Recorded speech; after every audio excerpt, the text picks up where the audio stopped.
আল্লাহ ডাক দিয়ে বলে, বান্দা তুই যতই নামাজ পড় আর যতই সিজদা কর, তোর ঠিকানা জাহান্নাম। এ কথা শুনে বান্দাটি বলতেছে, আলহামদুলিল্লাহ।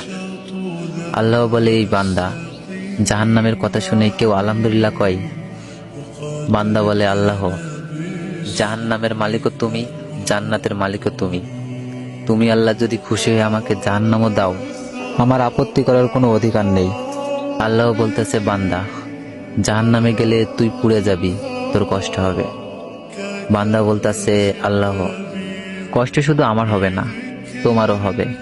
আল্লাহ বলে, বান্দা, তুই পুড়বি জাহান্নামে, আমার কষ্ট কেন হবে?